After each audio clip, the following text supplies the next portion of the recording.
Done. So this is the second session about machine learning, and let us recall that what all we have done on our first part. On the first part, we discussed about an introduction to machine learning. So I hope now you do not think that machine learning is a kind of magic.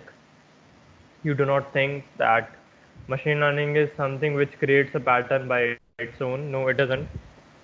Now you do not assume that machine learning is like you will pass any data and it will give you any output. No.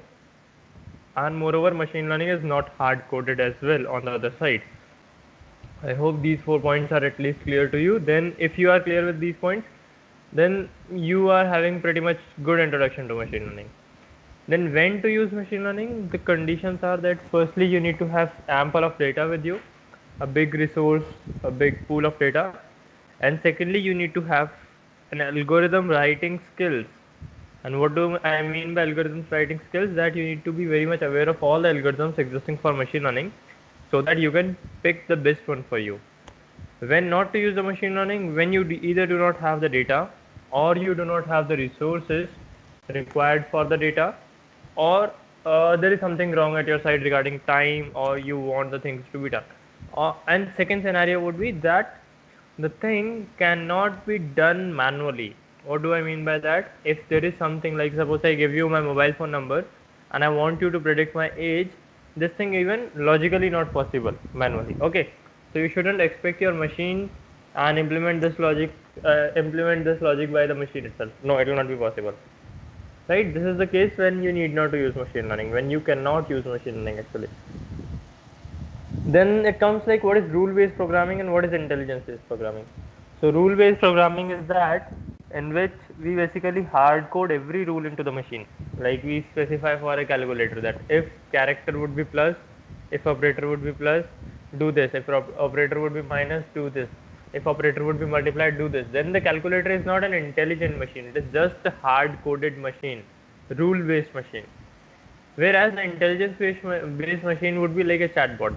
We do not hard code everything. Like if I will come, you need to do this. If this will come, you need to do this. No, we just give a generalized introduction of the chat flow, the conversation flow, and out of the conversation flow, the chatbot derives. If it is trained well, it will derive the new conversation by itself. So we do not hard code everything. Then we discussed about AI versus machine learning versus data science. So the difference between all three of them is data science is the layer in which we pre-process the data. Okay, so that is a bit more overlapped with machine learning and a bit more out of the scope of machine learning. So we will discuss the topics which are like overlapped by the machine learning. So if you draw the Venn diagram of machine learning and AI and data science, they are all overlapping at some moment of place. Then data science is a bit more about what to be pre-processed, how to scale, how not to scale, what column should be kept, what column should be removed, what will be the correlation, what will be the variance, mean, median, mode, statistics, ANOVA charts, and all that histograms and everything like that, distributions. Whereas artificial intelligence is something when we make a machine learning application, and that machine learning application tends to replace human beings. That is known as an artificial intelligence capable machine, artificially intelligent machine, like a chatbot. That is an artificial intelligence machine because earlier people were involved into conversation, now bots are involved into conversation. Okay, we discussed about the module 1 in depth in the previous class. Then now the next thing we discussed about is the types of machine learning. So we recalled for two types of machine learning, supervised and unsupervised. I would request you to please leave unsupervised completely for now. When the time will come later on in somewhat module number 6 or 7, I guess. Well, let me check.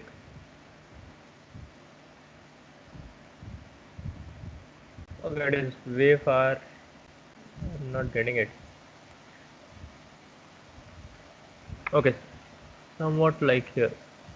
So when the time will come for unsupervised, we will discuss about the unsupervised as well, somewhat in the later time. But right now, let us stick to the supervised learning, and let us also what sort of approach we'll be using. We'll be using the DFS approach. If you are aware of DFS, that is depth first search. And in order to learn from this, so depth first search is that firstly you explore the root node, then you explore the first child, and when you explore the first child, keep on going into the depth rather than going into the width. So we firstly explore the complete depth of supervised learning and its type and its further type and so on. Okay. So we'll be using DFS rather than moving into the breadth. So we talked about supervised. What is supervised? I'll just repeat with an example. So supervised is a scenario. Suppose you are the student and I'm the trainer here. Now if I have some data points with me, so I have an Excel sheet in which all the pixel values of an image are written, and at the last it is written it is a high quality image or it is not a high quality image, suppose something like this. Okay, or it is having an apple into it or a mango into it, something like this. Now what I'm doing is I'm teaching you with every single pixel row, every single image instance, and telling you, okay, this is apple, this is mango, this is apple, this is mango, this is apple, this is mango, and so on, keep on going for 1000 or 10,000 or 1 lakh data point, right? Then there is one more set of there is one more pair of this data. Okay, this thing is known as feature and label, where feature means the pixel values of an image, the image itself, and the label is that this image belongs to apple, or this image belongs to mango or pineapple or banana or orange or anything. Okay, now this particular part is known as label. So label is nothing different than what needs to be predicted. You will find this very easy to detect when we come to the practical example by today itself. Okay, so label is something which needs to be detected.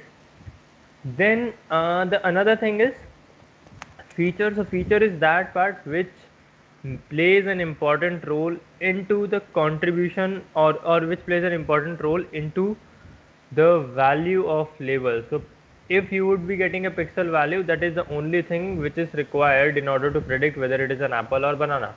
So without looking at an image you cannot. So what is telling, okay, I'll just search for something in front of you. Okay, so suppose this tag I'll go for. Now this is a mango and we know about it, right? But how do we know about it? Not because the text right here, not because the title of the image, not because of the search query, but looking at the image we understand that this is the mango. Now there would be different kind of mangoes. I don't know about much of them. There would be different kind of apples, there would be different kind of pineapples, bananas, orange and everything. Okay, so this particular thing, the feature for this is the pixel of images. So by looking at image we can detect that this is a mango.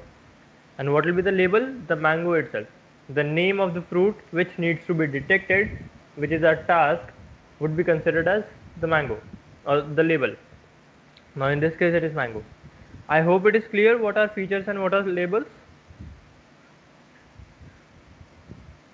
Or still some doubt persist to everyone? I'm just going for a recall.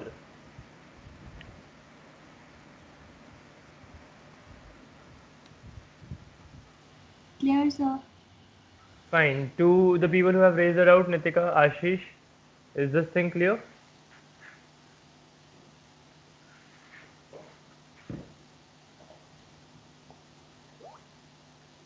Features aren't clear. Okay. So features are those things which makes the value or which contributes to the value of label. Now suppose I want to predict your age. Then what do I need from you? I need your mm, like the weight, the height, the body mass index, your academics, your salary, and like your hairstyle or the hair growth or the face structure, and might be some medical terms like blood pressure value, sugar value, and all that thing. Might be they are contributing to the age. As with the time, blood pressure keep on fluctuating with when the age goes up, or the sugar level keep on fluctuating when the age goes up. I don't know about it much, but something like this would be required. If I want to predict that what will be the price of gold tomorrow, then I need to involve lot many things like what is the current price of gold, and what is the economic condition going on across the world, what is the previous growth rate of gold, like last 10 years or last 5 years, okay, any pattern into it, and we need to know about that. Is there any kind of political change into entire world, because political change impacts the gold price a lot as far as I am concerned about it. But these things are known as feature, and the label would be the tomorrow's price of gold, which needs to be predicted. This is what a label looks like. Now moving ahead, what is regression and what is classification? Is feature non-label data. Okay, feature and label are two very separate things. Okay, so for a set of feature you will be having one label. Features would not have label into it, and labels would not have feature into it. Okay, so feature would be different thing, label would be different thing. We need to map one feature set to one label, second feature set to second label, third feature set to third label, and so on. Okay, so this is what it looks like, and when we go for the practical examples, you'll get it very clear. Don't worry for that. Now coming to regression. So regression is something when we basically have continuous stream of data. So what do I mean by continuous stream? Suppose the gold prices, the house prices, the stock prices, everything like this is a continuous stream of data. Or suppose I talk about sugar level. So if I talk about house price, so if suppose current evaluation of my house, or if I'll go for a smaller scale, the current price of gold for 1 gram is 4,000 rupee, then tomorrow it will not suddenly be 5,000 rupee. It will be 4,001, 4,002, 4,003, 4,004, 4,005, and keep on going to 5,000 at some moment of time.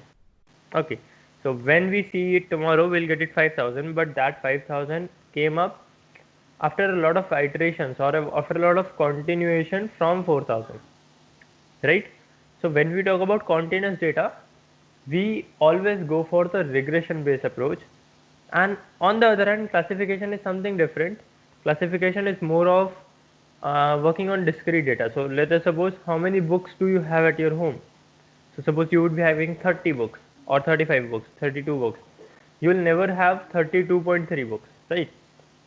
So if you have 32 books at your home, if you purchase one more book from the shop, now you will be having 33 books at your home. If you sell 3 books out of it, now you will be having 30 books at home. So it is not required to be continuous. It could be discrete. That time we'll go for the classification approach. Now let us go for the regression part in depth. That is what the recall of yesterday, the recall of last session was going on. Now let us start with the linear regression, which is the very first format of working on regression. Okay, and for that I'll be using a graphical tool right here in order to give you some graphs. So suppose I have a data set which looks something like this. I want to draw it straight. Okay, so this is my graph wherein I'm having x and y, right? Okay, so now my data points, I'll draw it in blue color. They're like here and here and here and here and here. Okay, so now I want to, so this point belongs to this part, and this part is this point A, this part and this part is this point B, right? So on we have point 1, 2, 3, 4, 5, 6, 7, 8, 9. Now I want to predict the value of x to be this one. Okay, what will be the value for x to be this? And I need the answer from you, and for that what I can do, I can draw the slabs, so you can give me some like approximate answer. So this is 1, 2, 3, 4, and so on, somewhat here 5, and somewhat here 6. Okay, let's imagine the 6 later on, but this is how it looks like, and the graph is extended. Now what will be the value of x is equals to this point? It will be 1 or 2 or 3 or 4 or what, or somewhat like 2.5, 4.5 or what? This is 4 and this is 5. You said that x would be 1. So sorry, value of y for this value of x would be 1. So 1 would be like this. Would this be the point? So between 4 or 5. Between 4 and 5. So this would be the point, somewhat you are saying. Yes, sir. Right, actually right. And anyone else who wants to go for that? What will be the value?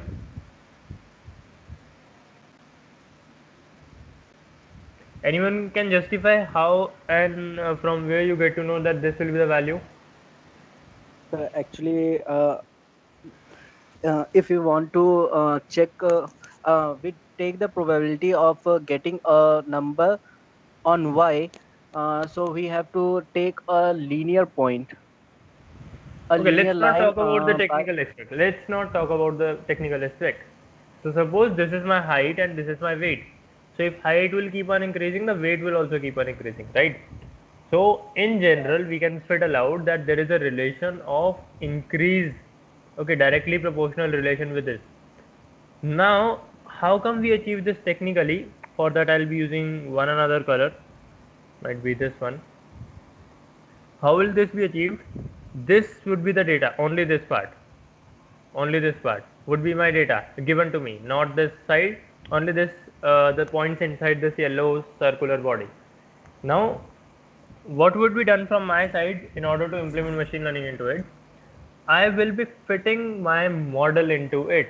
And what do I mean by fitting? I will be generalizing a linear equation into it, that I'll create a line which will be the generalized line for all of them. So that line will look something like this. I draw this one line. I drew this. Okay, let's not talk about that point right now, but I drew this line, suppose. Now this line is a generalized of this one. So plus minus some points, but this is the line which is approximating the growth of y corresponding to the growth of x. Right? Is it justified to every one of you? Is this justified to every one of you? All of you? And when I say all of you, I mean all of you. Jaren, Nitika, Remjim, everyone. Fine. So if it is clear, then now this is the line. Then what we did, now we need to look out for this particular point. This could be y x is equals to 7 or 8 or 9 or whatever number would come from 1, 2, 3, 4. Now for this, we just need to extend the line a bit. And we got our point. Actually, it came out to be here. Not that green one, but here. Right. This is what is known as regression. So regression, because we had the continuous stream of data. We never had 1, then 2, then 3, then 4, then 5. We had continuous stream. Okay. The graph was something like this. And for that we made a generalized line which is known as linear regression, and the linear regression gave us a value of the final point into it. This is what the concept of regression looks like. Now let us do the things by our own and we will understand a lot about the concept. For that, what I'll be doing, I'll be going to my desktop where I used to work on, and for the class I'll be making a file here, ML regression or simply linear regression.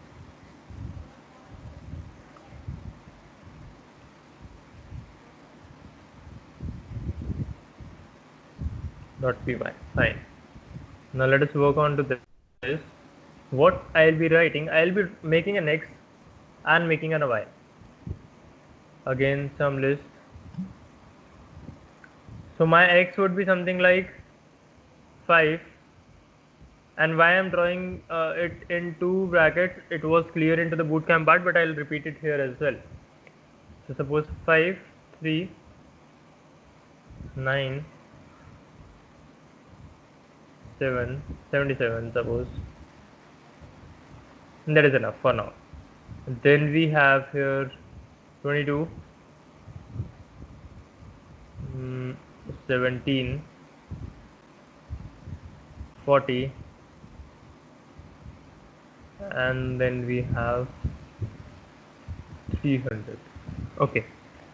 Now what I want to do, I want to plot this part. So in order to plot this thing, I need to use a library which is known as matplotlib. So I'll be writing from matplotlib.pyplot, sorry, from matplotlib import pyplot as plt, And in order to use matplotlib, what you need to do, you need to write here pip3 install or pip install matplotlib. I hope you are very clear with the installation part, the package installation. So I need to install matplotlib. It is collecting, it will download, install and do some stuff.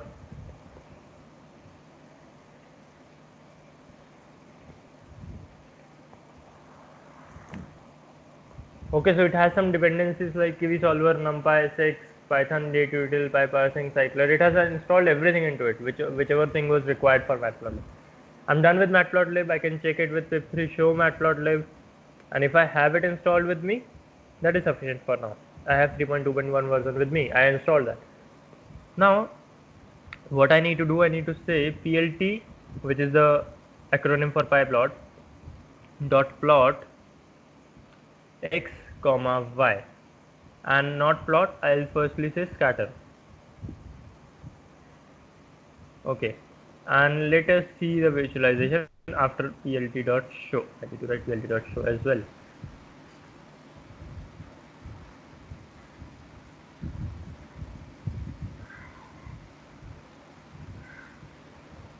So this is how my graph looks like. How to install matplotlib? So whichever package you need to install, you just need to write this command. I just turn it big. pip3 show, pip3 install matplotlib. I just copy this and paste this on your Skype message as well. Okay, so matplotlib is the package name. You can replace it with whatever package name you want to install. Just need to write pip3 install matplotlib.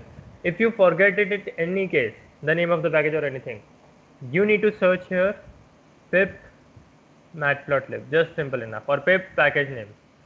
It will give you a link in which this command would be written, pip install matplotlib, and in my case it is pip3 install. And which version? 3.2.1. Yeah, so what is the error coming up? Just show me that. I hope you are not writing it inside Python shell. You need to write it in command prompt, not inside Python shell. If you are not having pip3, go for pip rather. So pip or pip3, either of them would work. I hope for you all pip would work, not pip3.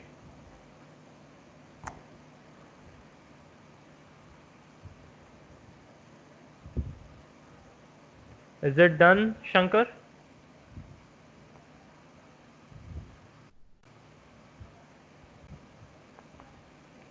Okay, just can you just share your screen? I'll stop it from my side. Can you share your screen? You must be either writing it inside the Python shell or you are writing it with pip3 and pip. That is the problem, the screen part.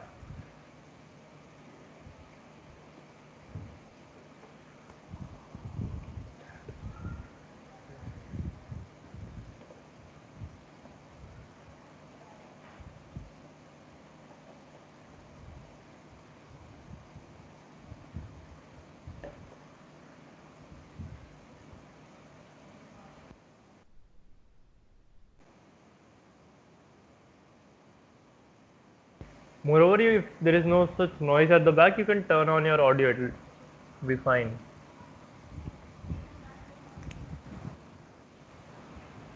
Okay, so you are writing inside Python. Don't write inside Python. Write it right here. Yeah. But I have exited. No. Now you have exited. Earlier Yeah. you wrote it inside Python. Now write pip install matplotlib.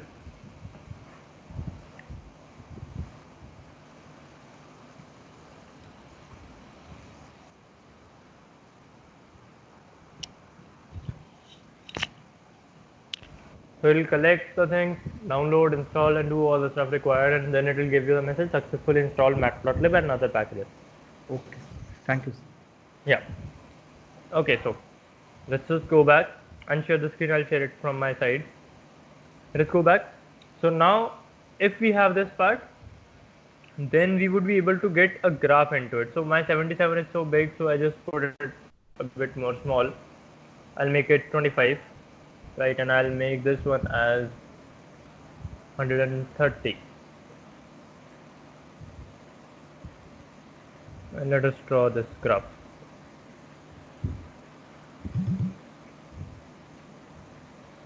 So this is how the graph looks like. Okay, and we can make it a bit more small, the 25 part. Let us scale that into the limit. So instead of 25, I'll make it 15, or let's go for 13 rather. I'll make it 60. Now it will be comparatively more closer. Fine. Just go for it. I'll just share the code from to you, and just execute this code on your part, and let us see if there is any error exists. Just execute this code and tell me if there is any sort of error into it. Now if you have Jupyter running in your system, you can do the same thing into Jupyter as well. I'll show you how to do the things on Jupyter. We have installed Jupyter on the last class. Let me start Jupyter Notebook into it. What is wrong? Okay, might be I don't have.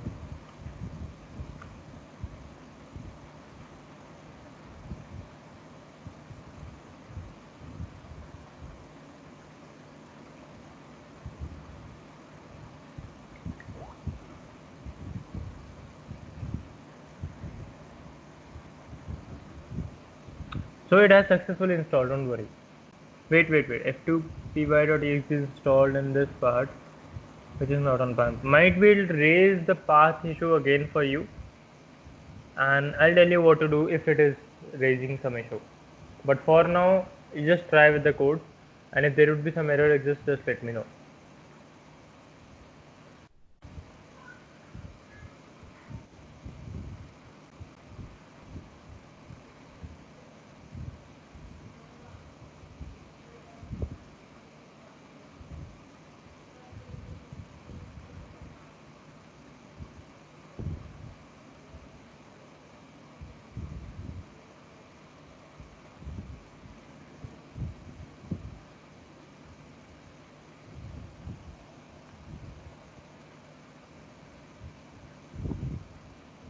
Maybe something wrong from my side.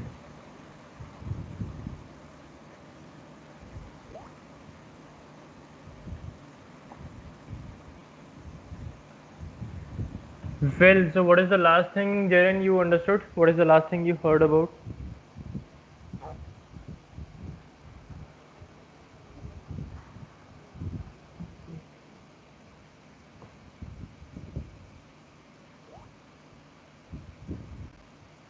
Something wrong with my Jupyter, but I don't know, like I'll fiddle it out later.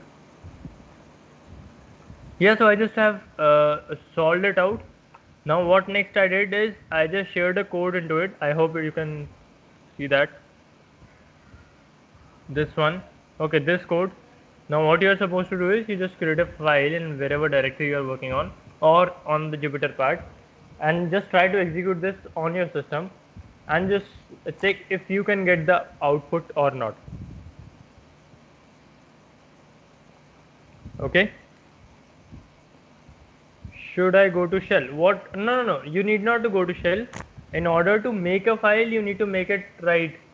Just like with right click, create new file or so, or open the text editor, save it with .py extension. So all the file into Python should be with .py extension. Okay. So once you have the .py file, open your command prompt, navigate it to the directory where you are working. So I'm working into desktop. I'll navigate it to desktop, cd desktop. Okay, then now just run that file with python space file name. So in my case it is python 3, so python 3 space file name, and it will give you the output. It will be executed simply. Right, so make a file with .py extension. Once you have made the file, then open your terminal. In that place, points have been plotted. Okay, so just wait for others as well, so that other would be having the points into it. Now how many of you have got the points onto the screen? Just write me a done message right here. Okay, I'll wait for all the 6 responses.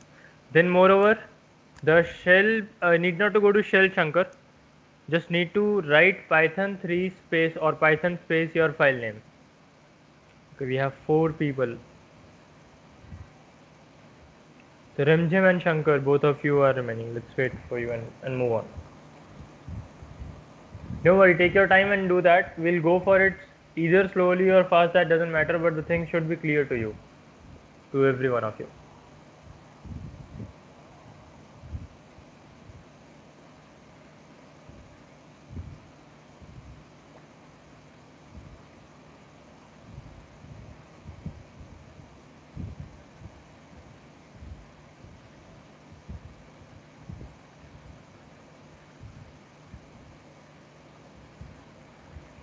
Shankar, is it sorted now? And Rimjim, what is the issue going on at your end?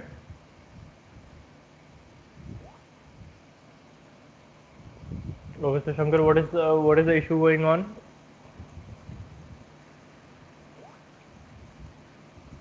Okay, you can try it in Jupyter. Okay.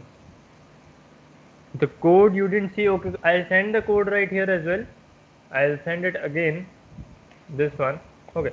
So Shankar, if you are working on Jupyter, then after from matplotlib import pyplot splrt, you need to write one line, which is this percentage matplotlib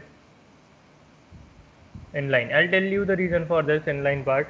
You need to write this line as this line just after from matplotlib import.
Done. Okay. So Rimjim, just you are remaining. Okay, I got some. I'll tell you about what is this matplotlib inline.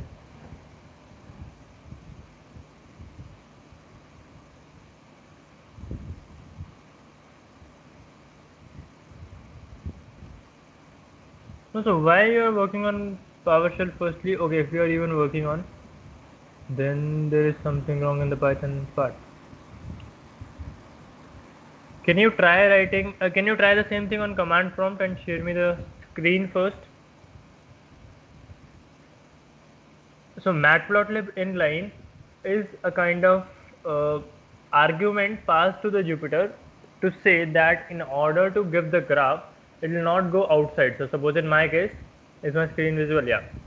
So in my case, what I'm doing, I'm issuing a command and it gives me the graph outside the terminal. Right. So whereas Jupyter has an output part into that just after the cell itself, so it can display the graph right there.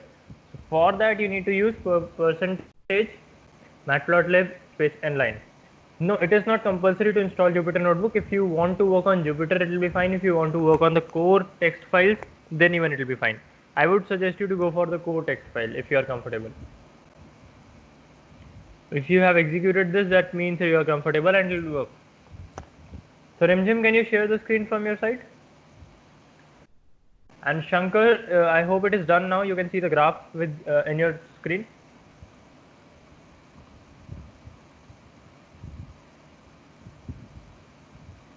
Okay.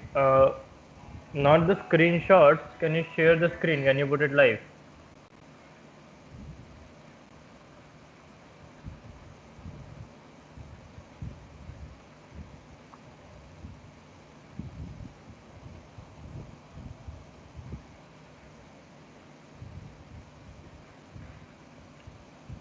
Yeah. Now it's visible.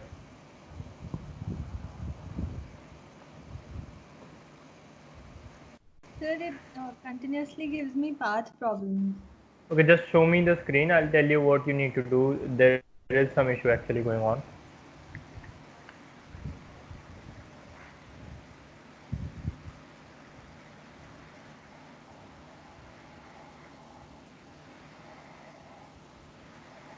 Your screen isn't visible, Rimjim. Um, it is now. Yes, sir. Okay, so now just search for, just go show me the command prompt. Fine. Just search for scripts in your search bar, bottom left. Search for scripts. No, you didn't get any folder. Okay. Search for Python. Or go to your C drive first. I'll navigate you to the path. Go to your C drive.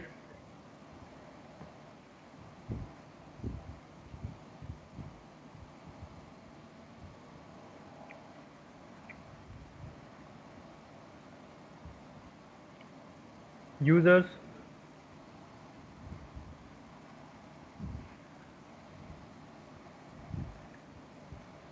Which user you are working on? Dell or Unity? So Dell. Okay. Search for if there is any Python into it, right? Like any folder name Python. Or it would be in some other place if you have installed it only, if you have installed it for all the users. It is not there. It is not visible. It is not there. Just move out into your C drive and search. Go into the program files. So what we are doing is we are looking for Python first. So don't just search. Just check it right. Just by scrolling you will get it if it is there. No, it is not there. I guess. No, it is not there. Go to program files x86 or that folder. Now again look out for Python if it is there. It's not there. It's not even there. Okay. On the bottom left, search for Python. Open the file location. Open file location folder part on the right. Yeah. So it is in start menu. Okay. Okay, Windows Wait, start. and go to your command prompt.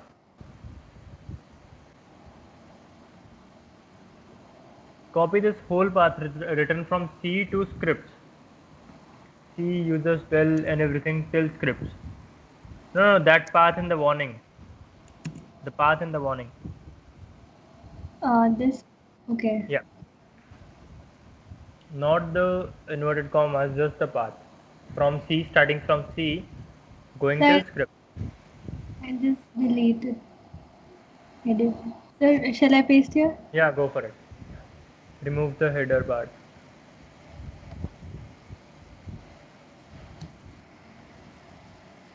So what you're doing, like?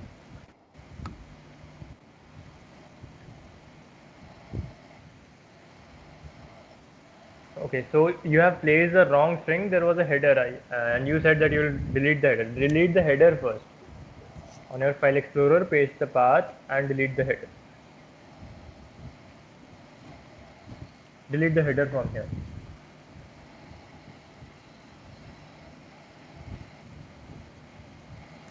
Yeah, just make C as your first word. Right. Yes. Remove all the space. Just press enter. Press enter.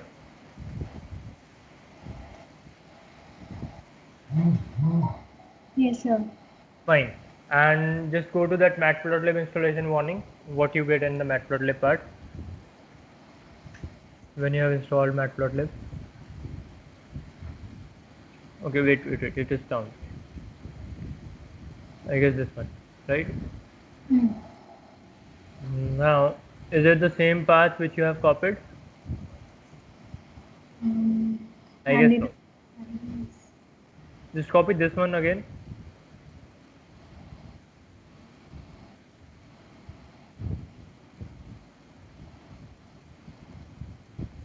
Okay, it is saying for F2BY, then it is fine. Okay, just copy the path right here. Copy this path, which you have selected on the file explorer. Copy this whole. Paste, no, sir? Copy. The one. This particular path of, like, copy this. Search for environment on the bottom left.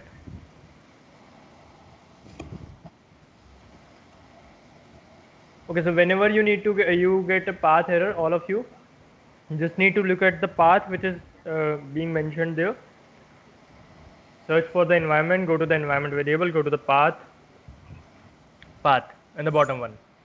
No, not this one, the bottom one. Yeah, This. path. Okay. Make a new path. Click on new in the right. Paste the path. And just all the OKs. Okay, enter. Okay.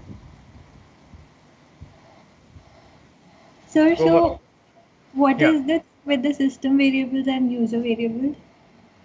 sorry. So what's the Okay, so difference? user variable are the custom defined paths, whereas system variables are the paths which you want the system to keep in the memory. Okay, so this would be one of the system variable, not the user variable. I think it is. I need What? to press OK for this, Yeah, no, sir? yeah. Just press OK. Okay again. It's this part still shows um, Okay, Windows so path only. no, it is not showing Windows path. It has all the paths into it. The last one is yours. So you have added one more new path into it on the list. Okay, Okay. just go for all the OK. Right. Now open your reopen your command prompt. Just close this one and reopen that.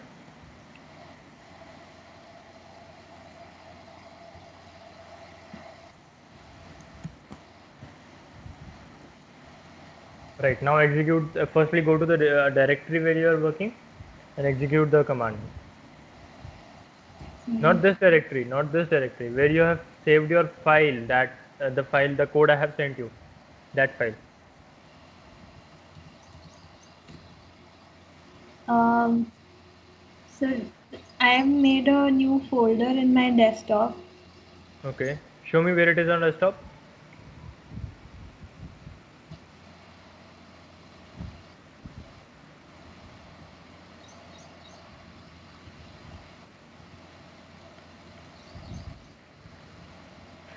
So,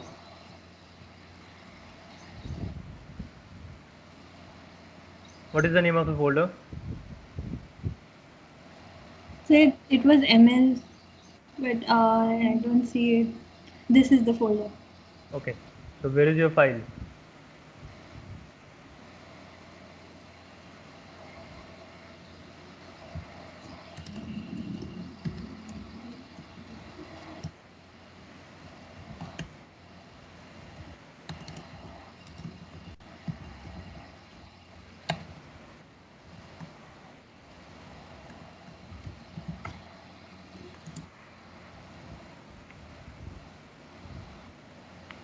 Write the code into it first.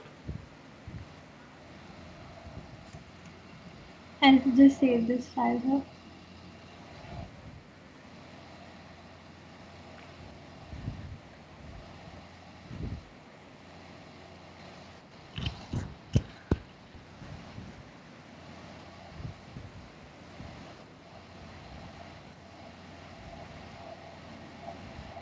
Sir, how to save this? Which how to say what the file? I didn't get the clarity. I guess Shankar asked the question. I guessed it from the voice. So what are you asking actually? How to say what?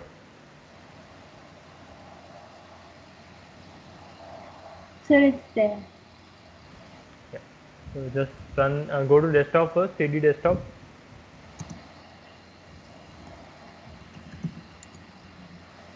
Execute the.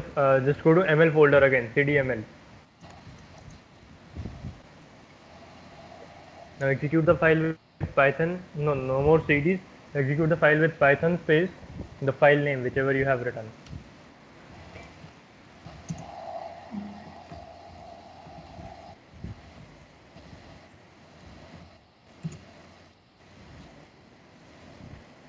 Sir, it's showing. Fine. You have it, right? Okay. Yes. So all of you have it. Just unshare your screen, it will be fine. Now I ask it again to all the people. Is this till this point it is clear to everyone that what we are getting on the graph?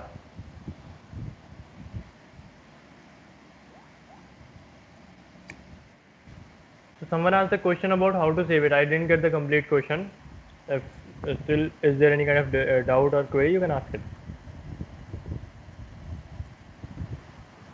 not able to type a message. Sorry? Not able. The message option is not being shown, sir, in Skype. Which message option? Like to type, no, sir. It would be there on your Skype. Like, how can it be removed?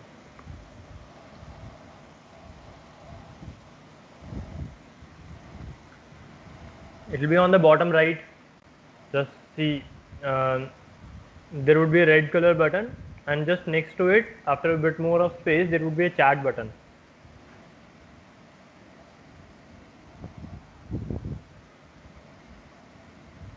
And you can tell it to me on audio as well, that what is the issue going on.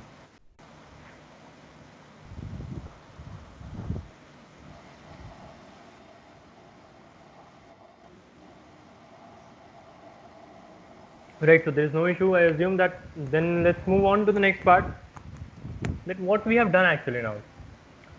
So whatever we have written has nothing to do with machine learning. Actually nothing. We have just made an X list, a Y list, plotted that. Simple enough. Now what is the role of machine learning into it? So this is what how our data looks like. Okay, so this is our data, 4 points, almost linear but not actually.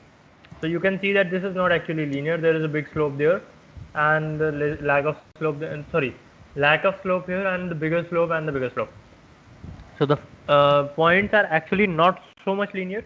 And if you want to imagine, if you want to get more clarity, I just drop this point a bit.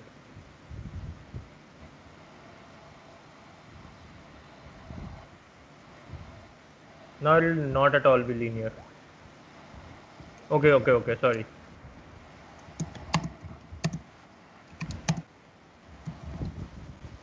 One last thing, my terminal in VS Code doesn't detect matplotlib. Okay, so there would be the path issues. Actually, the path or the version of Python you are using in VS Code or the environment is something different, whereas the one you are using in command prompt should be different. So something like that. You can try going for command prompt for now. Okay, so don't stick to the tools. That's not a big problem for now. Okay, so this is my screen visible. Now what I said is I just have dropped the point from 60 to 50, and the graph now looks something like this. Again, even more, I can drop it again more. Let's drop it to 45.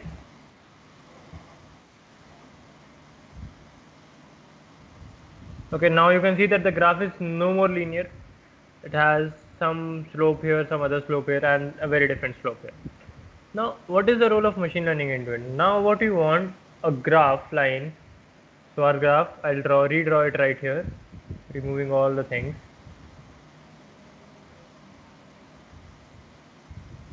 This is particularly how my graph looks like with points of blue color.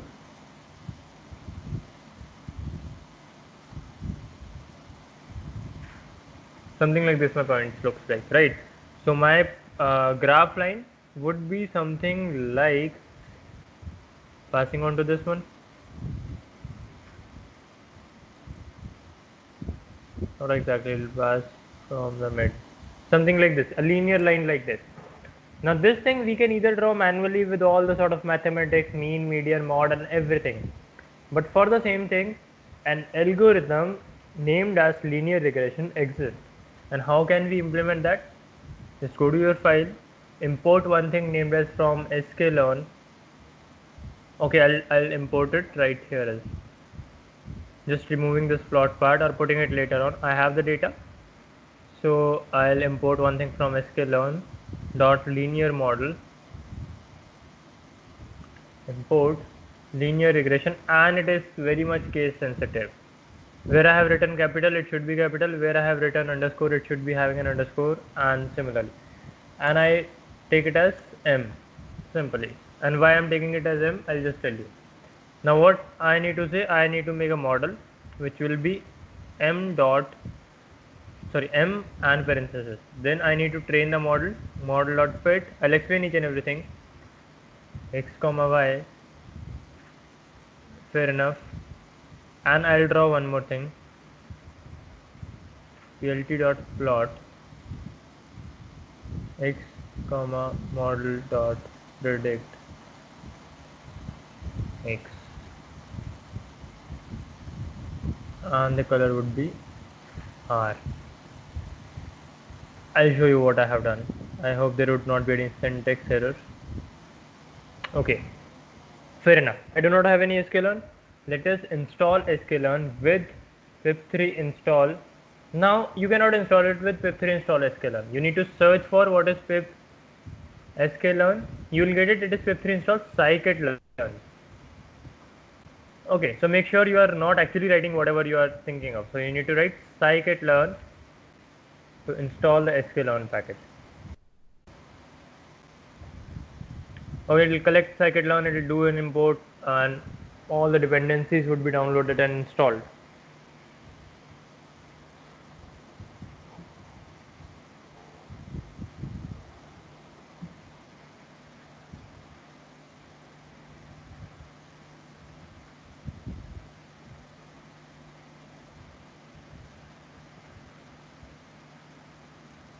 Fine, now I have sklearn with me.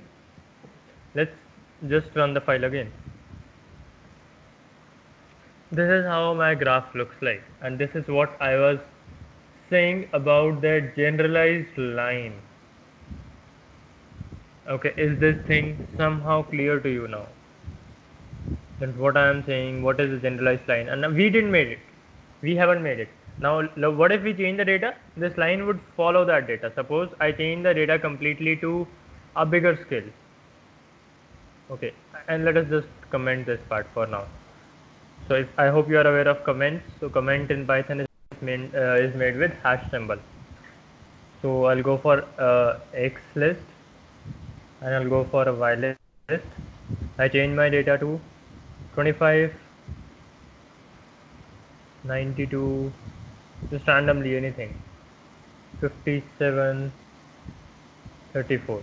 Okay, I don't know what I'm writing, just randomly. Okay, 101, 56, 78, 34. So let us see, does my line would follow the points or not? And it is. So it is a bit more downwarding data and an outlier right here. So because of the outlier it is going down. What if I change the data again? I change it to 25 instead of 92. Okay, I'll make it 38 and I'll change this 56 to 22. I'll change this to 28, 60, 10. Like I don't know what I'm doing, just random points.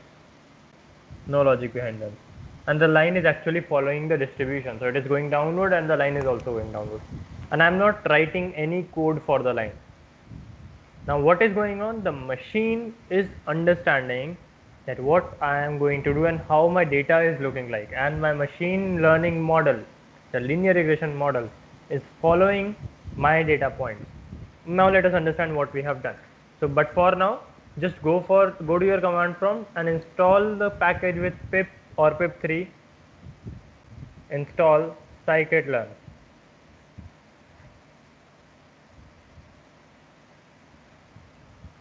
We just install this. I'll share you the code as well. Just execute this code and then we will move on.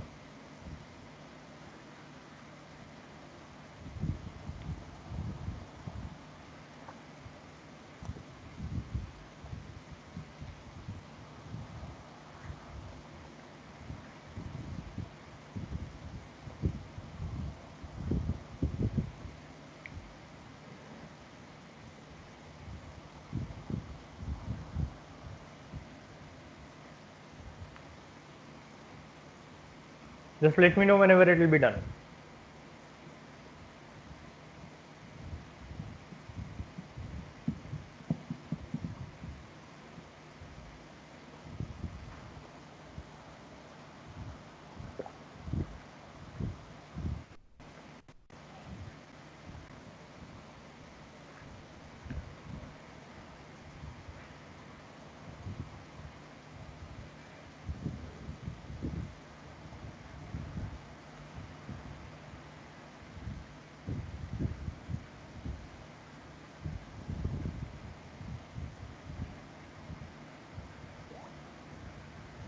Done. Okay.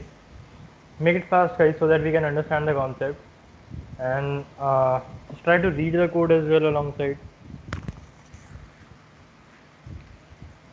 And you'll get some this sort of graph. If you'll change the data, you'll get the graph accordingly.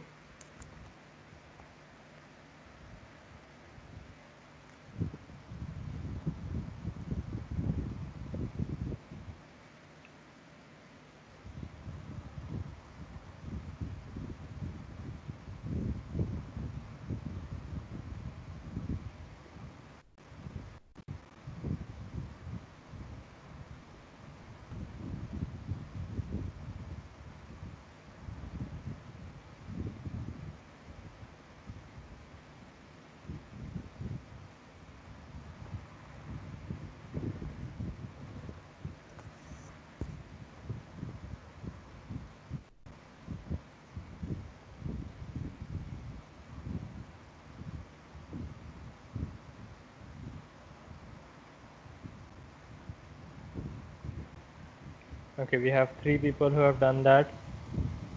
What about other 3? Make it fast, guys.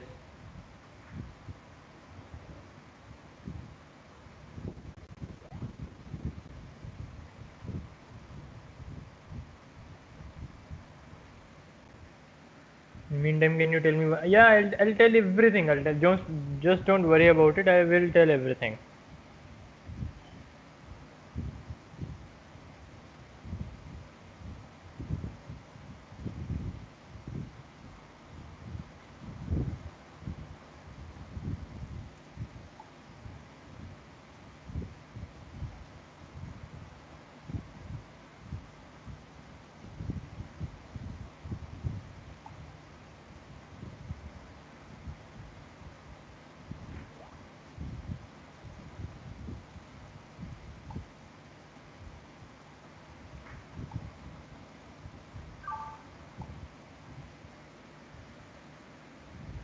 Still, you got some doubt? Okay, what is it? Fine. So DLL is something a big mess actually. It's the biggest problem I have ever faced into Windows, and I didn't find any solution of it. So I just turned. Okay, there are solutions on the internet, but I don't particularly know about the DLL solutions. That's why I have shifted to Linux, and I'm sticking to Linux since last 5 to 6 years. So other people, if you can solve this doubt, it will be great to Rimjim. That if you are aware of the DLL and all that, and it is not the doubt of it is not the problem with Python. It is the problem with some Windows and the updates and everything like that.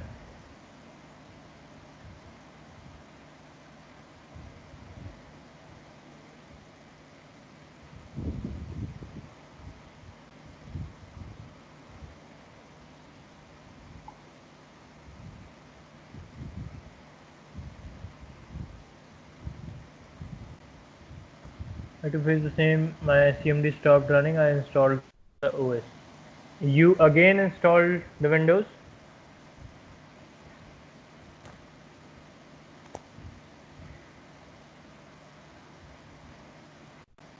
What reinstalled what? Windows again you reinstalled? Okay, great. So this much big mess it is, DLL. Well, it is a bit more of updates and all the sort of Windows update and Windows security type of stuff. Well, what about others? Is it done? So who else is pending? Ashish, Shankar. Shankar is done. Ashish is done. Nitika is done. Jaren is done. What about Amar?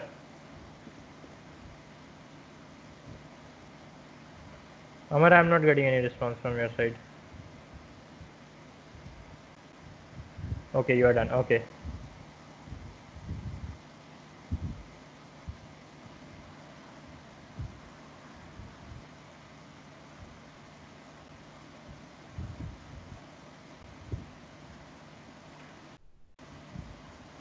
Well, I am not much into the Windows part, so I cannot advise you much into this. You can follow along all the things written into Stack Overflow and other sources on internet and get some help, but after the class. It will take a lot of time. It will not be a task of 2 minutes or so.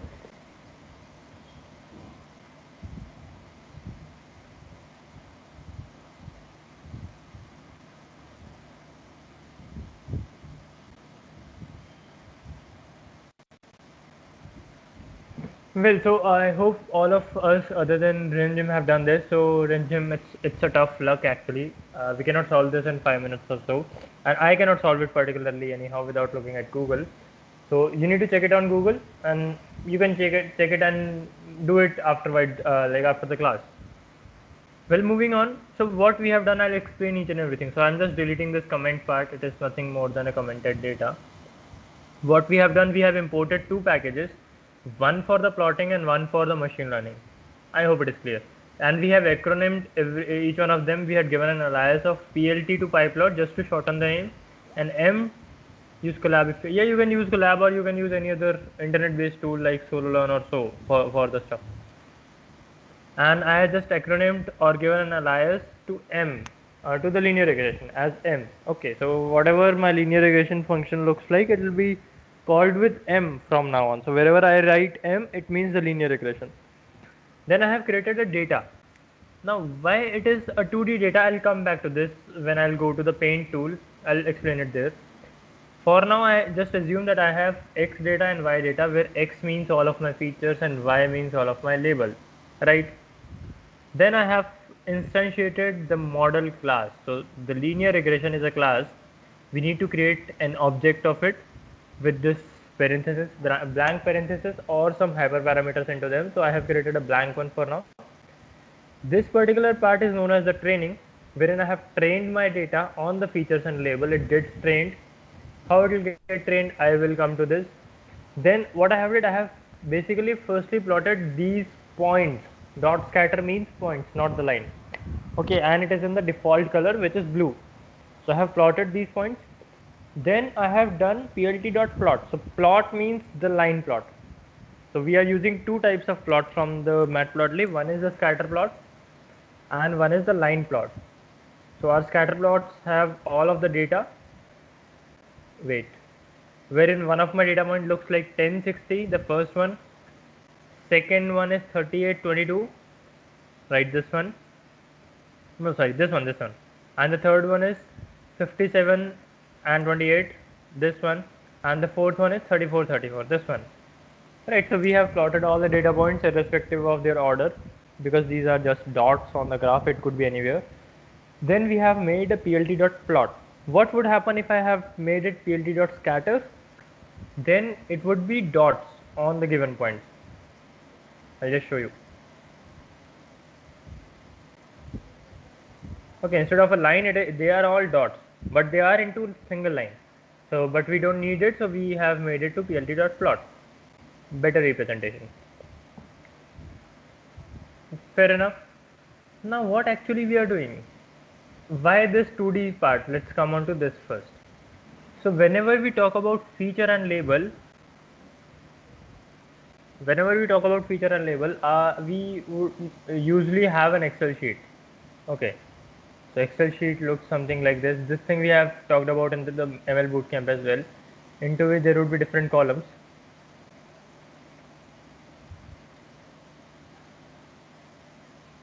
Fine.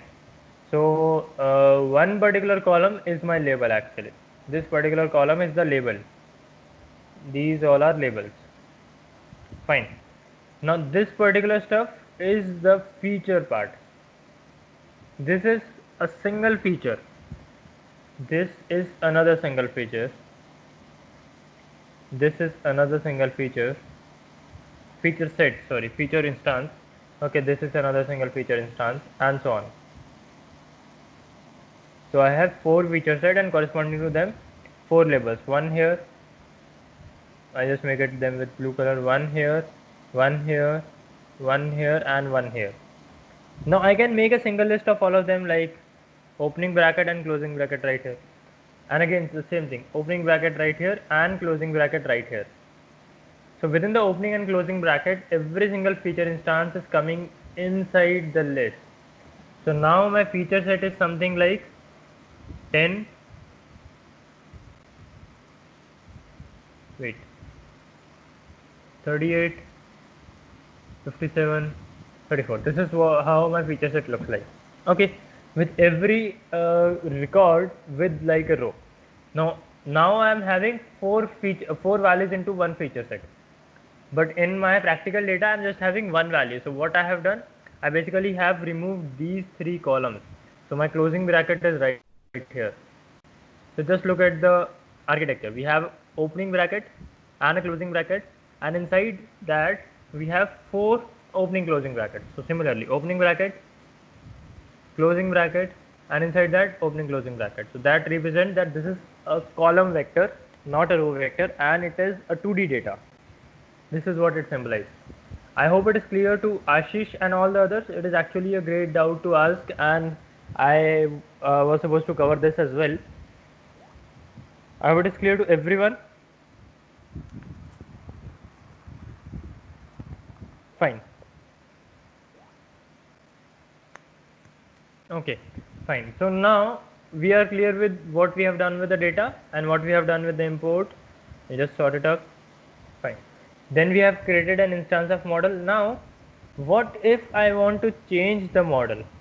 So instead of changing anything, I just need to change the model name. And how can I do that? I need to re-instantiate the meaning of m, recreate the meaning of m, and I'll say from sklearn.svm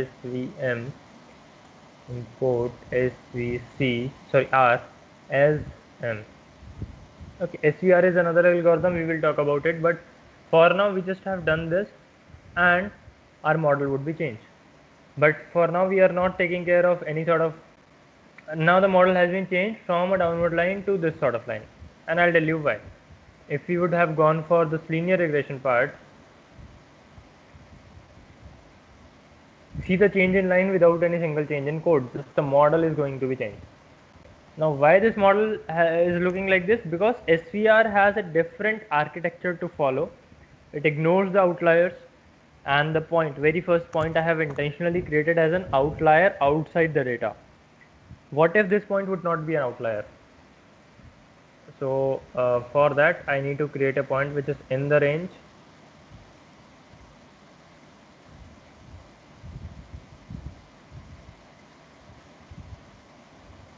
So this is what linear regression is making up. Again, there is an outlier into this.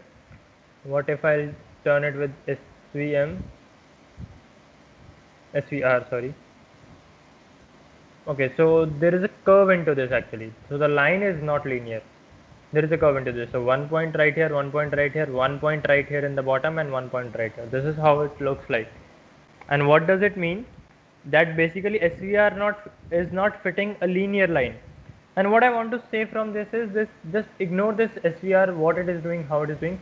What I want to say is shifting from one algorithm to another algorithm is so damn easy. It is so easy that you need not to think of any sort of architecture. Well, what you need to think of is which model to shift, whether to shift or not to shift, these all things. But okay, machine learning is not about code. I used to say this again and again and again whenever I teach machine learning. It is all about that what sort of approach you follow, right? So if you are clear with your approach that you are no longer need to work with linear regression, you want to work with decision trees, you want to work with SVM, SVC, SVR, then you can shift it with a single line of code change. Approach would be changed very differently, but the code need not to be changed much. A very simple single line of code have turned you from SVR, from a linear regression to SVR. What if I see the same data with my linear regression part? It will be a straight line. Fine. Now we have different layers into which we have worked actually. I'll just write the name of the layers right here. Okay, so our first task is load the data. Okay, what do I mean by load the data? I right here has created the data. But later on we will see that creating the data is not at all an option when we talk about the millions of data set. Right now we have just 4 points in our data. Okay, 4 rows into X and 4 corresponding rows into Y, which is not the case, which is not the practical case. So firstly you need to load the data. Then we'll keep on messing with this architecture every now and then. What we did next, train the model rather. Okay, what we did next, plot. And we will find out that plot is not the part of machine learning. plot is just a way of getting the information out, right? So it is just to check with whatever we have did, like how it is visualizing and all. It is not a part of machine learning. And now you are able to plot because we are only into two dimension, one dimension of x and one dimension of y. When we will go for higher orders like 10 features and one label, it will be an 11 dimensional data. There is no way to plot 11 dimensional data, and you will not get it actually. So that time you will find, and even in the later on scale, you will find that plot is not at all an option of machine learning. It is just a visualization option. So we have what we have did till now. We have loaded the data and we have trained the model. I hope it is clear to everyone how we have loaded the data and how we have created the model. I want to clarify it more with one more example, and now no more with x and y self-created. I want to go for downloading a data from Kaggle. Okay, so I'll tell you about what is Kaggle. Kaggle is a place, to those who don't know, Kaggle is a place wherein you will find a lot of data set, a lot of machine learning. So it's a kind of Stack Overflow for machine learning. Whatever you want to do, you will find a lot of data set into it, a lot of notebooks, a lot of discussion forum, a lot of competitions they used to keep on going with. Now I'll be just going to the dataset and I'll be looking at one dataset and downloading it. So let's see which particular dataset I'll need to look out.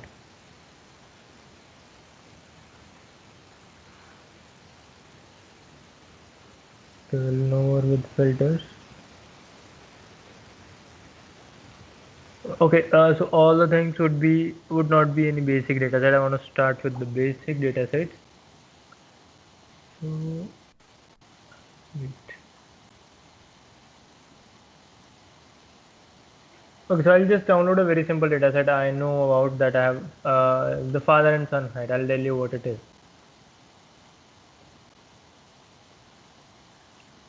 So this is a notebook. You can see that how to download the dataset. This is the notebook. This is the dataset. Okay, so I'll just click on this data.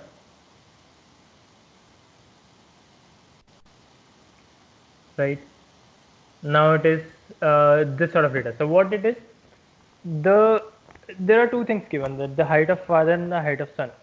So what you can do with this data, that this data is having two features. One is the height of the father and the height of the son.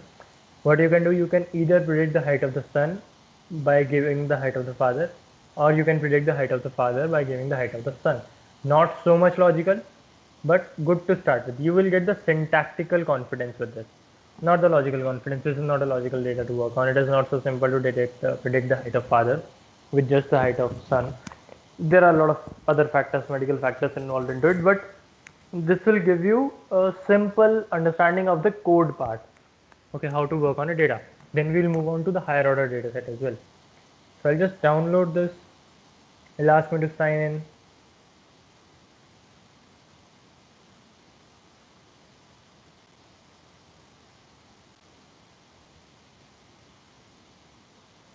Will ask me for some signups.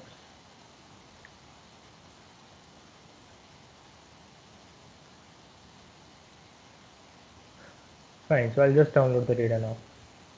You need to be logged in user in order to download the stuff. Done. Now what else to be required? Just put the data on the same place wherever you are working. I just keep it on my desktop. Okay. Not just like this, I need to extract it first. I have extracted father and son height and the pearson.txt into it. I just take it out. Let's take it out right here. Now I don't need any of them because I have the data set with me. Okay, and I name it to height dataset. Fine. And this is the file where I am working, and this is the data set where I am working. It is on the same place. Let us open the file. Instead of creating x and y by our own, we need to have x and y launched from the file. So what can we do for that? We need to have the understanding of a package which is named as pandas. Not pandas, import pandas. And I give an acronym to it like PD, which is a very common acronym for pandas. So we don't be having x and y like this right here. And let us not talk about any of model or everything. Just remove it. So loading the data, we would be having df is equals to pd.read CSV. What CSV? Pearson.txt. This is the name of the file. With separation is equals to comma. I guess it is separated with commas. I need to check. Wait. Okay, it is not comma, it is tab. Let's close it. It is a tab, and it is not Pearson.txt anymore. It is hide dataset. Okay, so I just have loaded. Let's visualize. Let's see this data. Okay, so what is this? I'll just explain all of the features. Just let me load it up right here, and I'll be explaining it. No module named pandas. First task is to install pandas.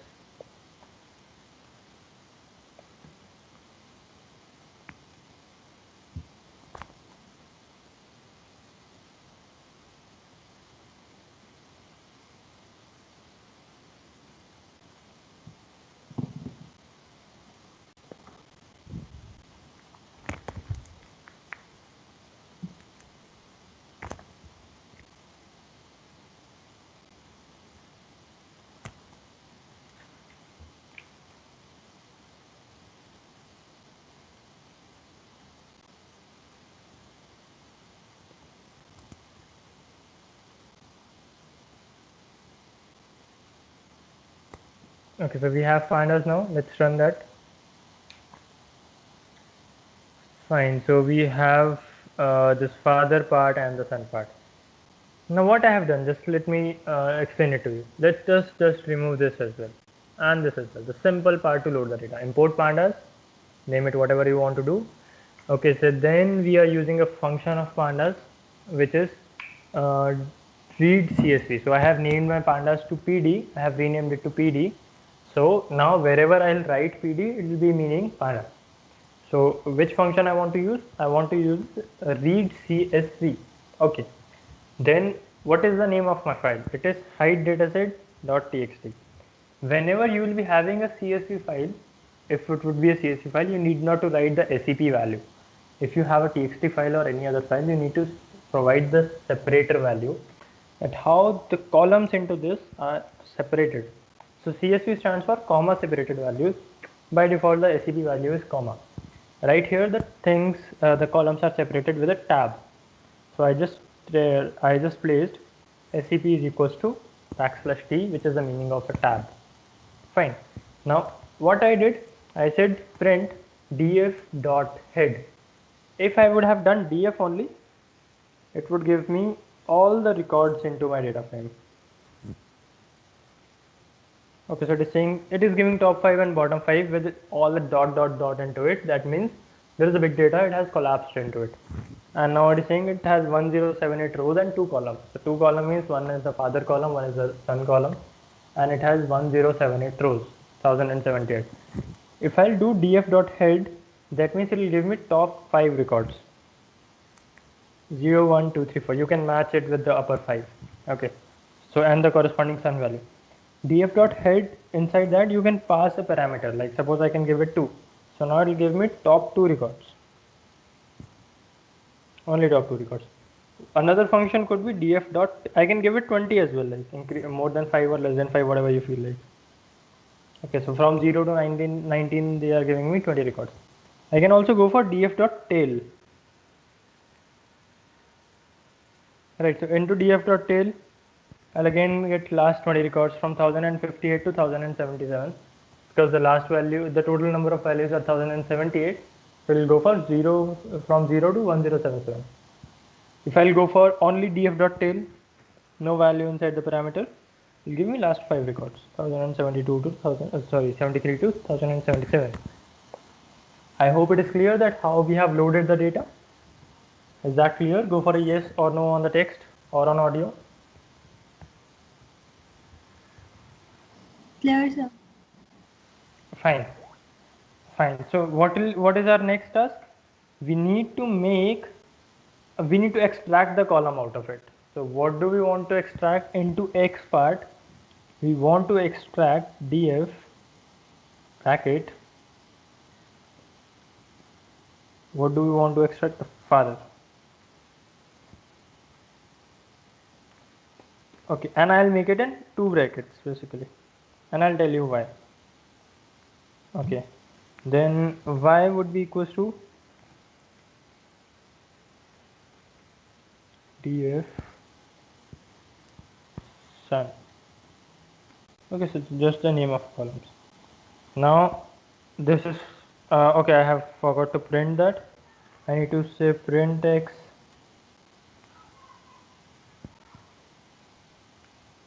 and print.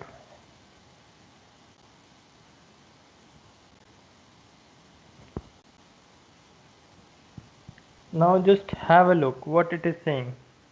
Both the things are single columns itself, but it is giving me x like with indexes and a column stuff, whereas y with something like this. It is saying me length 1078, and in the x it is saying me 1078 rows and 1 column. That means that x part is a 2D array, not an array, it is a 2D data frame. So data frame is the unit to be worked with pandas. So it is a 2D data frame which is having 1078 rows and 1 column. Okay, so 1078 by 1 is the size, is the shape. Whereas the another thing y is just a list, and how I have achieved this with the use of this double brackets and the single brackets. Now why I have done this, because this is the requirement from machine learning. I already said you that our x part should be a column vector with multiple columns or a single column, doesn't matter, whereas the y part should only and only be a single dimensional list when it comes to machine learning. Okay, when it comes to deep learning we will talk about it later on, we can go for getaways and so on, but for machine learning part it should be a single dimensional list, whereas the x part should be a single or multi-dimensional data frame, 2D data frame. Right, I hope I am clear till this. Right, so our next task, what we have done earlier, we have declared the x and y by our own, now we have called it from the file. Now let us do the part of plotting. So for that we need an import. I'll make an import right here so that it will be clear to you. Okay, I'll make a horizontal line right here. Okay, that was another module, and this is the another module. So from matplotlib,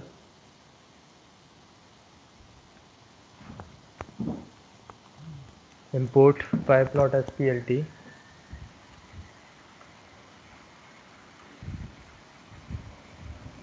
Fine, what I want to plot, plt.plot x comma y, not plot, plt.scatter. Okay, then I want to go for plt.show. Let us see. Right, this is how our data looks like all the father and son always lie between 65 to 70, like major of the father and son, somewhat around 63, 64 to 72, 73. This is the standard height of every male, like around 6 feet to something like 5 feet to 6 feet or so.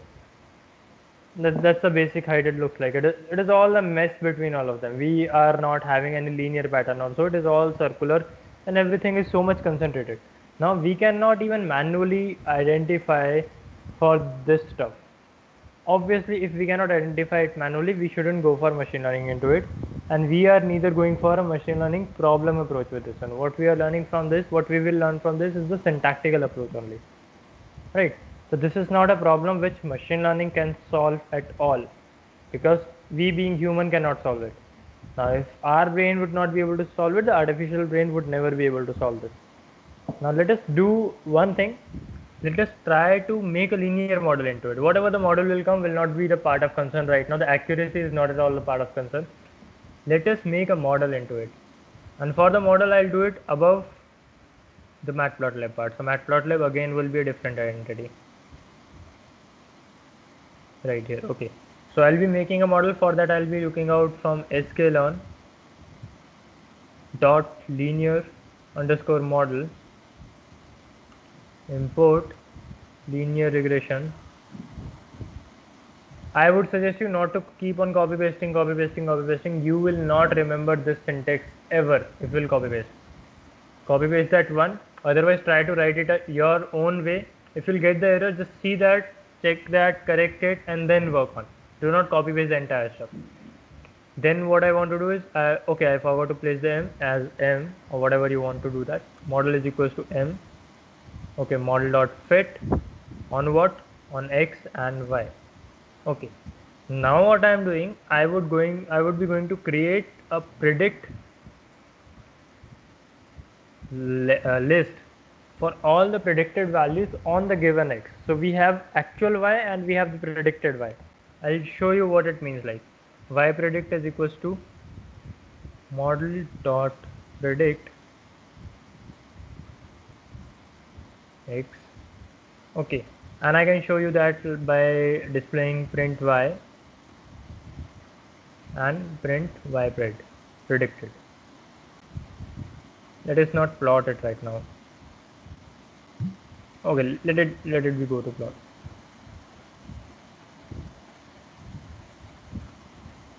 Just we are not concerned with plotting anymore for now. We have okay, what else I am printing? X and y. Let us stop this for a while.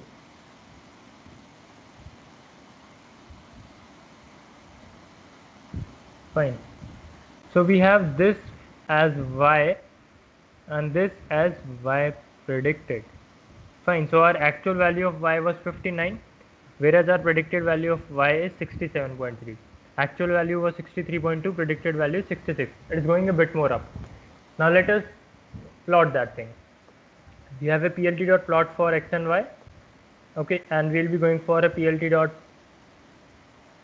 scatter was there. Now plt.plot for x comma y pred.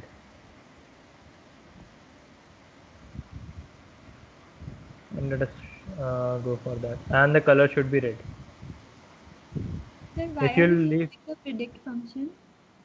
why are we going for predict function? Because we want to create another list of all the predicted value of x. Okay, so we have an x, we have an image, the actual images of apple, but we are also asking our student, okay, student A or whatever the name is, just tell me what this image is. And the student is saying this is mango. So we are writing there in front of it mango. Then there is one more image of pineapple. The student is saying it is pineapple. We are writing there it is pineapple. So that is what we are creating. We are adding one more. We are creating one more list, so that when our model would be predicted, it will be plotted on the predicted list rather. Okay, you will get it right here. So this is the plot looks like. So for this particular point, whatever it is, 61 or so, the point was here. Okay, but the predicted value is right here. It is a big gap.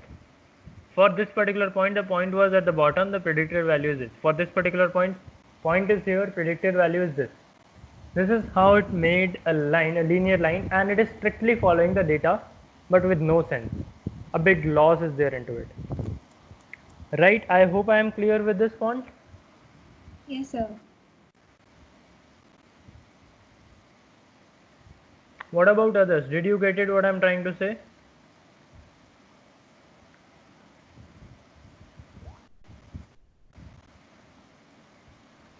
I need yes from all of you on this particular time.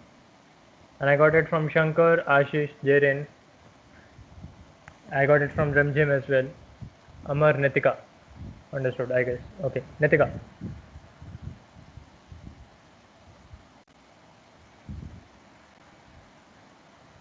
Fine, so we can move ahead. Now I'll just tell you what I have done basically. What I have done right here, what I did is, I loaded the data, I separated them on x and y, I created my model, I took out a prediction and printed it, and then now I'm able to plot the data. Plot the data as well as plotting the model. This is what the basic syntax or the basic structure of data understanding right here with machine learning looks like. We are not going for any commercial purpose till now. Fine. Now let us talk about one thing about which we will talk about in depth tomorrow in the next class, but let us talk about one thing right here, which is the score. Whether to check okay, I'll not be using plot anymore. This particular part will be in comment from now on. Okay, now what I want to say is whether to check our model is performing good or not. So for that we have a score part, what we will do today is not the actual stuff, but this will be the concept. Okay, so for that I need to go for the scoring of my model. I'll just make one more vertical right here. No more printing.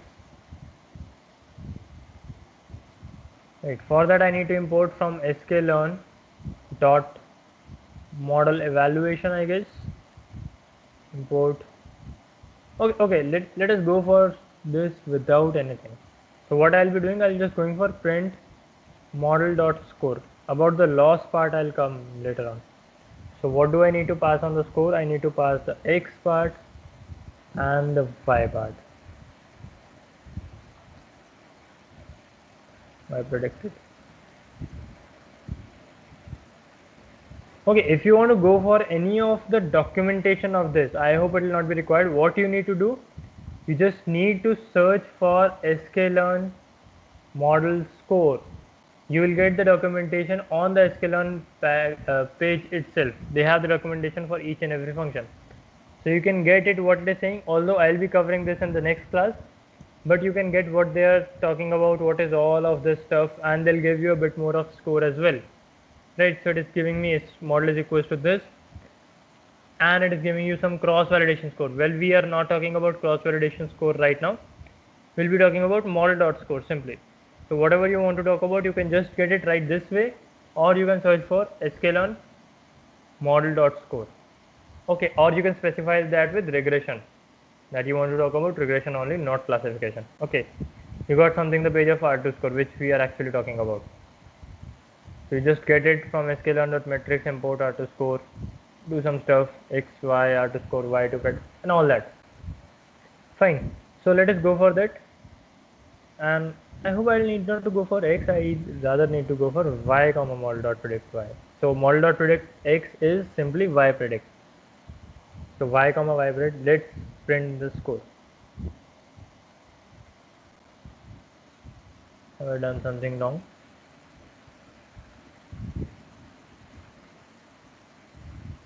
Okay, I forgot to place a bracket. Fine.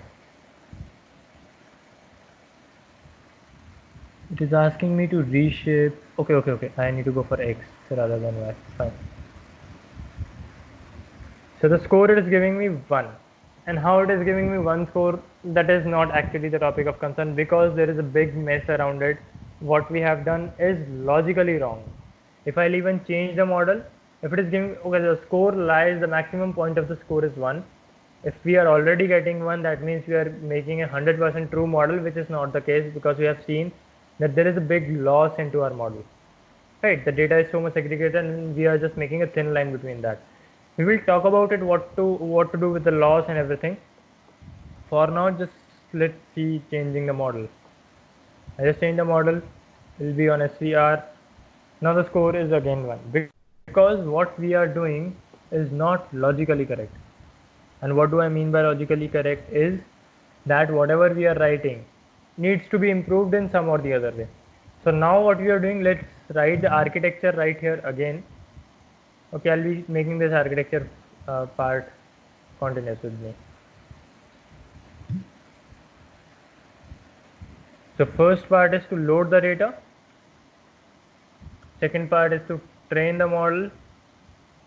Third part is predict the model. Check the score. You want to check the more of the score, I can just show you, rather than going for this score part, we can go for RMSE or MSE.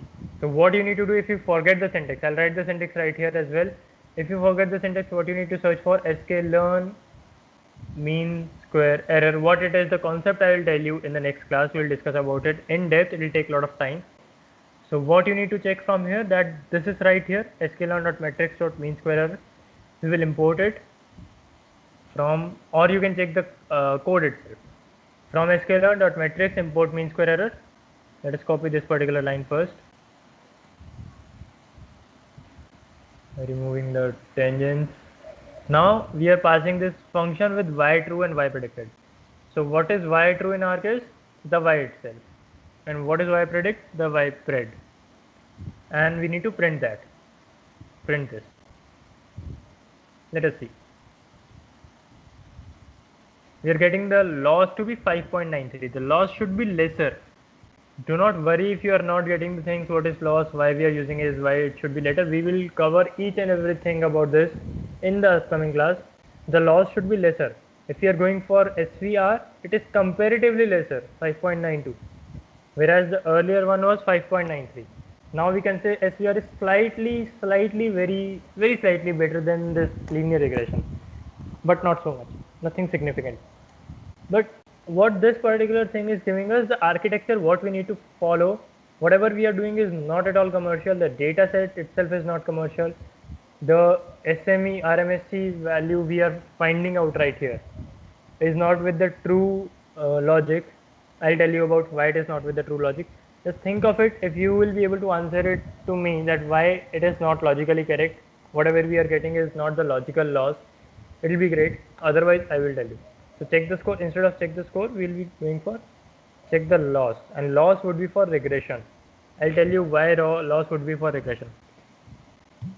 Right, I hope this will be more than sufficient for today's class. I'll share this file right here with you, and how to download the data set, I would let this thing to be on yourself. I'll not be going to share the data.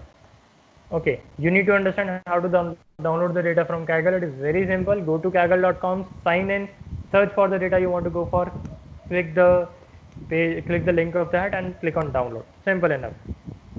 You will be getting the zip file or txt or csv, whatever format they are giving it. This is what I have written on the code part from my side.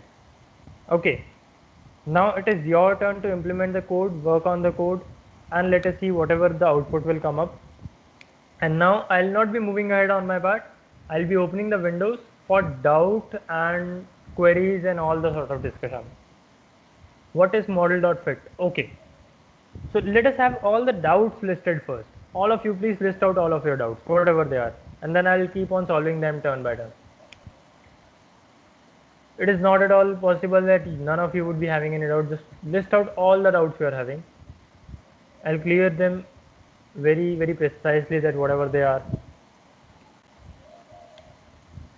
I got one doubt, that what is model.fit, what is train and test. Okay, why we keep prediction of x in y predict. Okay, just keep on listing them. I'll keep on clarifying them each and every. Even later on, if you'll be having any doubt, you can ask me right that as well. But for now, you can keep on listing them.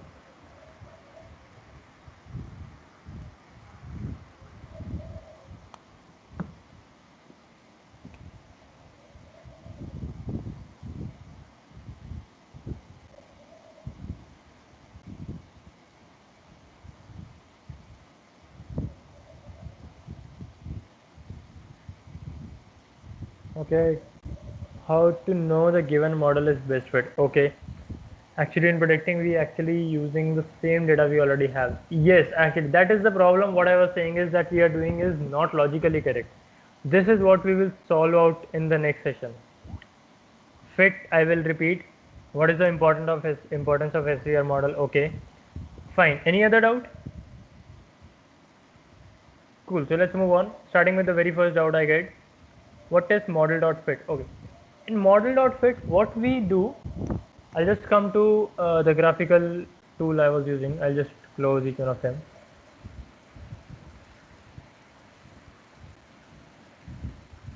Okay, I'm not able to get into it, so let us move on with the next part. So this is what my data was looking like, right? I'll just take the example of this father and son, or the previous graph data we were working on. So this is how our data was looking like.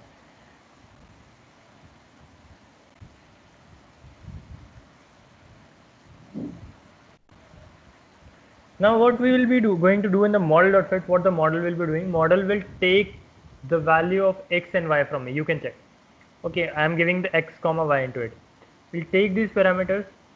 It will fit the model, the linear regression. So linear regression I have taken from sklearn, or SVR I have taken from sklearn. Obviously that SVR is not trained on my data.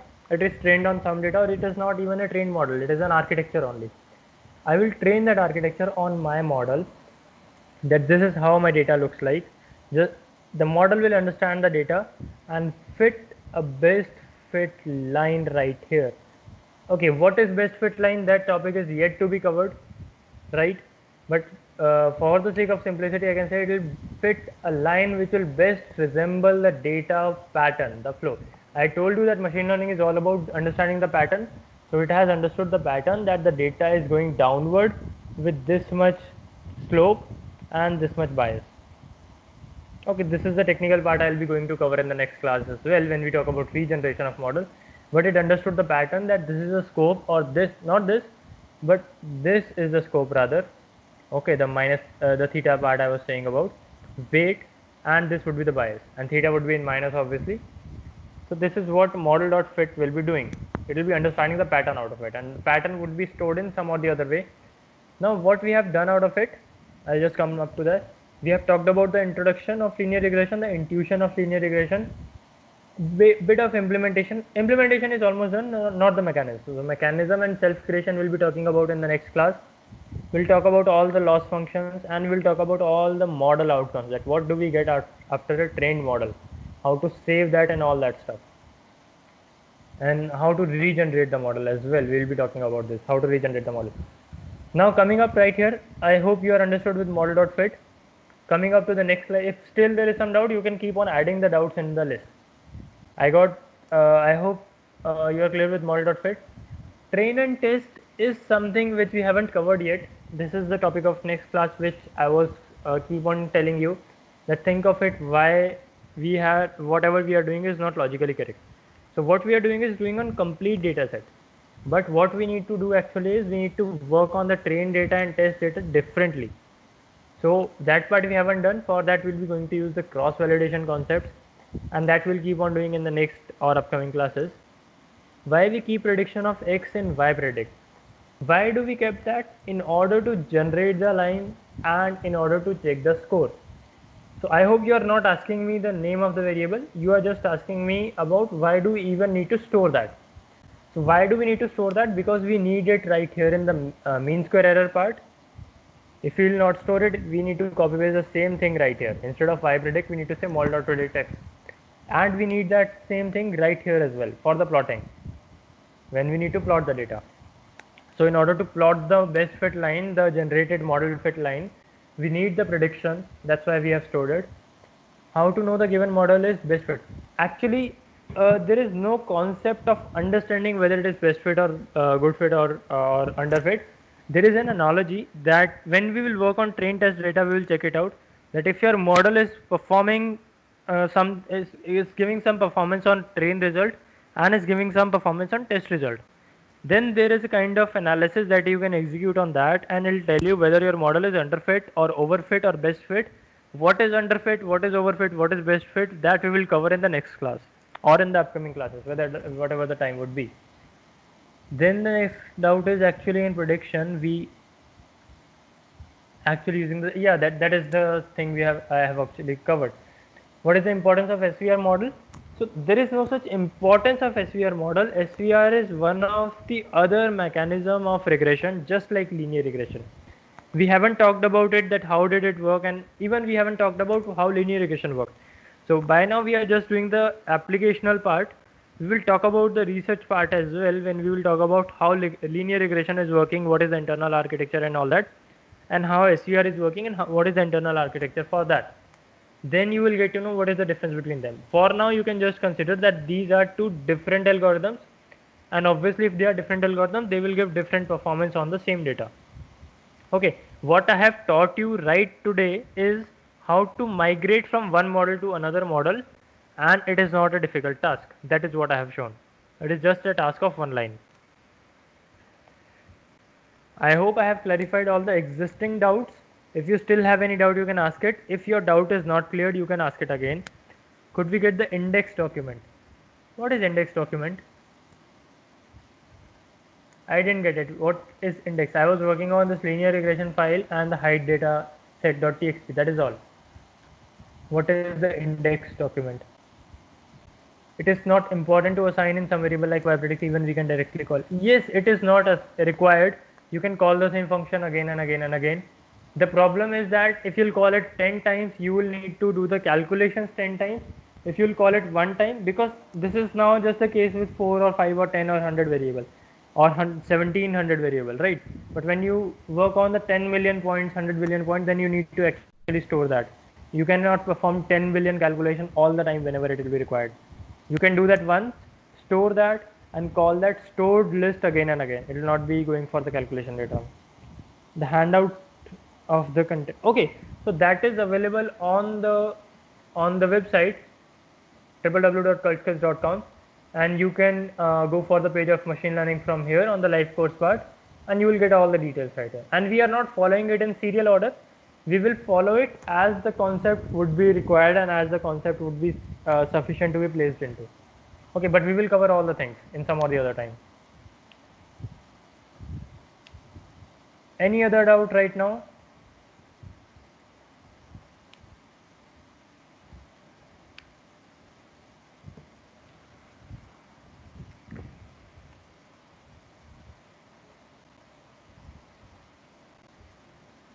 Is this dataset valid for doing? Okay, so when it comes to validity of a dataset, see, when you work as a machine learning engineer, you do not have a choice of choosing the data. You are working with a client, suppose Amazon, and Amazon has already given you a data. So you need to learn how to make an invalid data to a valid data, how to convert an invalid data to a valid data. And that particular thing is known as the data science actually, and for that we will be working we'll be understanding some of the concepts of data science right here as well. So you cannot complain your client that this is not a valid data. That is the whole of the data that the client have. Suppose I give complete of the data of cult skills to you, that these are all my clients, these of like these many of them have converted, these of them have not converted, and all that. Now it's your turn to convert them into a valid data. Otherwise you cannot complain me that this is an invalid data. That is the whole of the data I have. I cannot do anything into it, as we cannot actually predict. Okay, so yeah, that is not logically correct. I said you in the starting as well. What we are learning right now is the practical aspect. We are not working or we are not making something on the commercial use case. We are just learning the practical aspect, that what to do when a data will be available to us. And a lot more things would be introduced. Just with the flow of time, we'll keep on introducing pre-processing, we'll keep on introducing encodings, we'll keep on introducing transformations of data set from one unit to another or from one type to another. Just don't worry about that. But this is just, we have started with the very basic data set which need not to have any pre-processing involved. So that in the first part we should talk about the machine learning basics rather than the pre-processing. When we'll be a bit more comfortable into machine learning, we'll migrate to the pre-processing and data engineering part, and then a bit of encoding and transformation part as well. But for now, let us just stick to this. Okay, so any other doubt?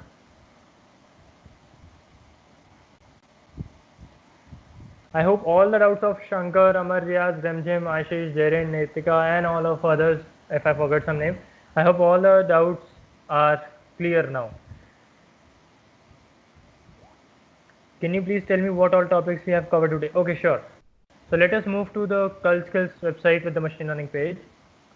We have completely covered the first module.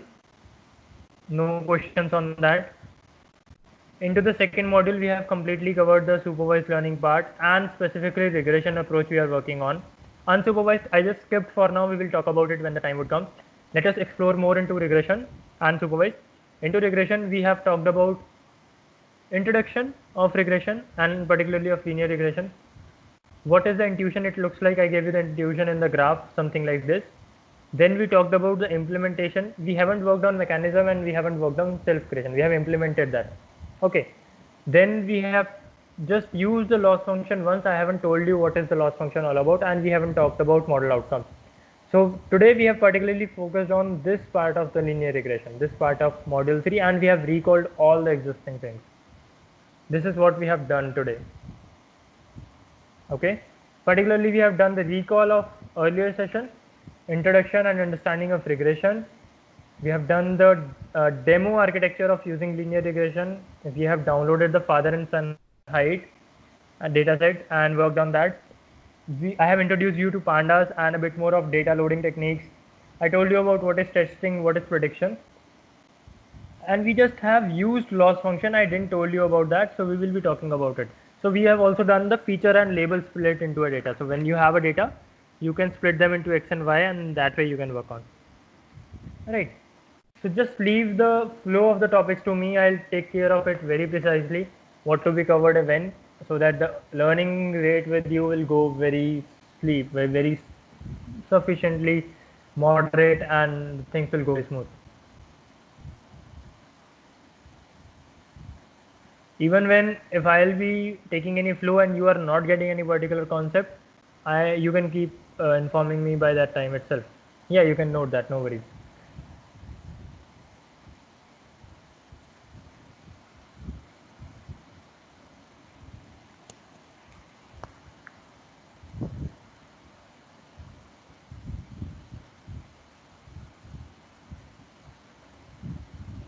Done. So any other person having any doubt?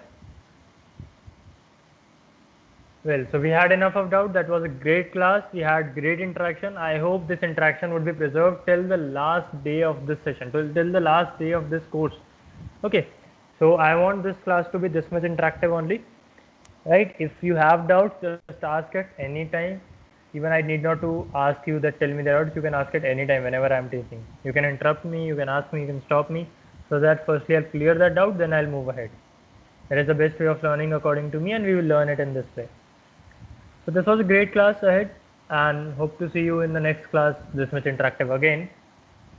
Thank you so much. It was a wonderful class, and let's meet up in the next session. So you know that your next session is on Wednesday, so on the same timing, 12 noon to 2 p.m. Okay then, take care. Have a great day. Bye-bye. Bye. Thank you so much.